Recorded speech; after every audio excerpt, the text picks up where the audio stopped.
I know that a lot of us are super disappointed and underwhelmed by the one-on-one tell-all for season 17 of Sister Wives. I think it's a combination of a lot of things. Robyn and Kody were allowed to deviate a lot from the questions that were asked of them, and then they were never really brought back around to the topic. Overall, it was a lot of softball questions. Topics that we really wanted to see addressed were left out. And then they spent way too much time on this reconciliation storyline that made no sense to us, the viewers, and it was an obvious attempt to vilify Christine. Personally, I think Suki overall did the best that she could with the dumpster fire that she had. I'm not sure how much she actually follows the family and watches the show, so that might be something to take into consideration if they decide to move in another direction in the future. I also really believe that the tell-all needs to be all of the adults sitting down together. Half of what we saw over the 3 installments of the one-on-one tell-all was this obnoxious game of telephone of Suki having to relay to each person being interviewed what the other members of the family have said. And again, I can't entirely fault Suki for this because I just don't know how much creative control she had over this format. But for what it's worth, I do think that this 3rd installment was the best of the bunch. They did touch on some topics of what we actually saw during season 17, although admittedly nothing was super hard hitting. One topic that did come up was Kody's estrangement from his sons with Janelle, Gabriel, and Garrison. Kody made a pretty shocking revelation that was not followed up on, again, super frustrating. But he revealed to Suki that Robyn actually kicked out some of her adult children in an effort to protect the littler ones from COVID. This is brand new information, and we will be following up on that in today's video. Let's get into it.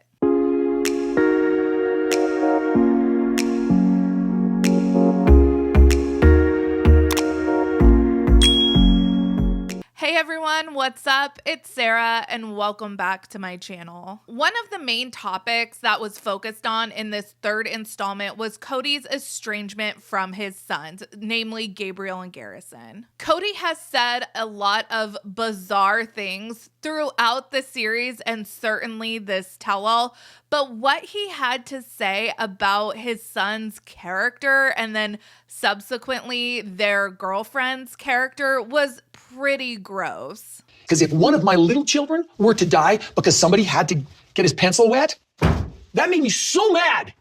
Do you understand? If one of my children died, how hard it would be to ever forgive the guy who was bringing that home to us. I have seen all over social media, people are talking about just how revolted and disgusted they were by what Kody chose to say, and I was grossed out as well. During 2020, even into 2021, if you turned on the news, it was not hard to find a news story about people not taking COVID-19 very seriously. I remember when I first moved out here to Florida, one of the beaches, I forget where, but it actually had to close because of the influx of party goers. Additionally, you would see on social media and on the news, influencers, celebrities, they're all going out, gathering in large groups, seemingly thinking they were above what everyone else was doing to protect society. It was extremely frustrating. But that is not what is going on here with Gabriel and Garrison.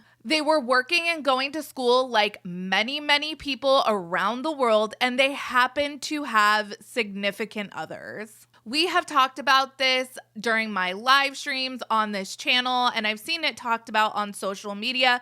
But many people recounted just exactly what they did during those early days of COVID. Many people followed the actual CDC guidelines. They formed pods with close family members. They had routines on just how to navigate life as safely as possible. Janelle and Christine have both said that their households followed the CDC guidelines, and I am taking them at their word there. One of the points of contention we saw throughout seasons 16 and 17 between Kody and Janelle was Kody's desire, dare I say demand, that Janelle kick her boys out of the house, which Janelle was just unwilling to do. His reasoning was that they weren't being careful enough, and if they weren't living in the house, then he would allegedly come over more. Many of us called out this hypocrisy because Kody had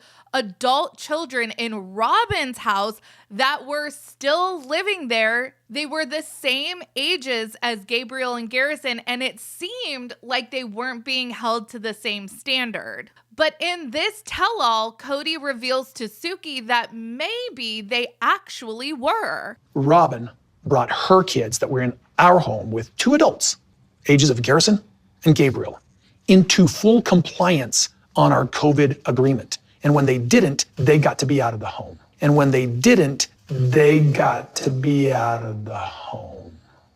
So Kody reveals that Dayton and possibly Aurora, because he references like multiple adult children, were invited to no longer live with them when they seemingly ceased to be compliant with his COVID protocols. In actuality, kicked out for Dayton means living in a trailer on their property. He wasn't exactly left to fend for himself, but I am still sitting here rolling my eyes in pretty harsh judgment of Robyn if she did in fact have a conversation with Aurora and Dayton that looked anything like them sacrificing their dreams, their futures to fall in line and be prisoners in Kody's home. And if they couldn't do that, they couldn't live there. We have not seen Dayton very much throughout season 17. And rumors really started to fly when early on, before season 17 even premiered, Peyton had made a TikTok claiming that Dayton was living off the grid, and people were like, what does that mean? Then we see this trailer parked on the McMansion property, and a lot of us were speculating, could Dayton be living in that trailer? Well, now it looks like this is a pretty solid confirmation that he was, in fact, living in that trailer. Not really off the grid, but I guess technically out of the house. I want to point out that Dayton at this time was triple majoring, I believe, in college. So really, Kody, you're going to add the stress of a precarious living situation in the middle of a pandemic to this young man when you invite a nanny into your home every day because, as you say, why would you watch your own kids when you could pay someone $20 to do it? Kody also makes it seem like in this clip that Aurora was possibly also invited to move out of the house, but in the Coronapocalypse episode, we know that she was staying in the basement. Aurora never got it because she quarantined from the family. As soon as she saw that we were sick, she went down into her room, shut the door, and stayed there. Somewhere along the line, there's this one night when Aurora comes upstairs and she's like looking at us. She's in a mask 10 feet away from us. I miss you guys. And we're just sobbing. Like, yeah, Aurora, I miss you too. It's been like 10 days. That is actually literally not being kicked out of the house. But it does look like Aurora did successfully quarantine if she was in fact the only family member in that household that did not get COVID. I mean, we have to bring up the fact that while living out of the house in that trailer, Dayton got COVID too. So how kicked out were these kids actually? It doesn't seem like they were isolated from the family very much at all. In that clip, we also see Kody being brought to tears about the fact that the family has been isolated away from Aurora for 10 days. But he hasn't seen the rest of his kids in the better part of a year. That makes a whole lot of sense. Kody got big mad at the thought of Gabriel or Garrison possibly bringing home the dreaded Rona and infecting one of the younger kids. He refers to his own flesh and blood hypothetically as some guy who brought this home to his family and killed one of his kids. Well, it wasn't Gabriel or Garrison that exposed the younger kids. It was actually Brianna. And I can't help but notice that it does not appear that Brianna suffered any kind of excommunication from the family for her possible lethal transgression. You guys know I do not hold a very high opinion of Robyn, but I will tell you that my opinion has dropped significantly at the fact that even for optics purposes, Robyn would play these mind games with her kids just to appease Kody. Just look at the reaction that Aurora and Brianna had when Robyn got discharged from the ER. Just because she was released doesn't mean she couldn't get worse. So I was still very concerned, still praying a lot. Slowly, I started getting better. I thank God that we're okay. So Robyn goes to the ER because she is still not feeling better after a week. They run a battery of tests and say, yeah, like you have COVID, but you can go home and rest at home. She is one of the lucky ones that does not have to be admitted to the hospital for further treatment where resources are already limited. As opposed to being grateful that Robyn is able to come home, they are still frantic that she could take a turn for the worse. My husband just had knee surgery, and I am in general a pretty anxious person.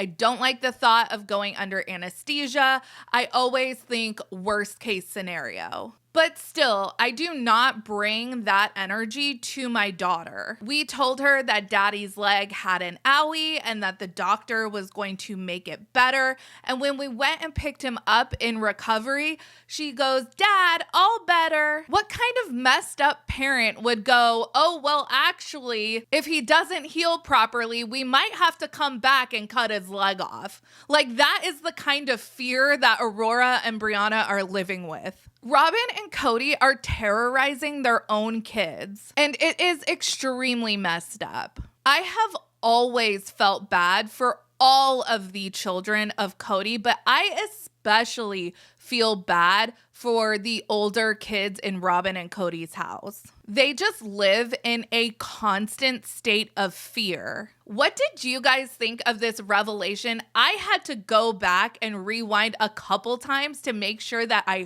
heard that correctly.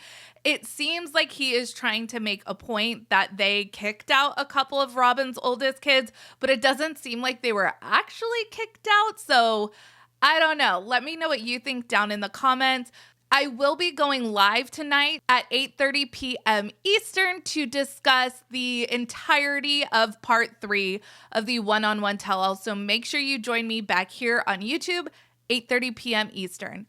Make sure you like this video, subscribe to my channel, follow me on Instagram and Twitter at realiteasquad, and I will catch you guys in the next video. Take care. Have a good one. Much love.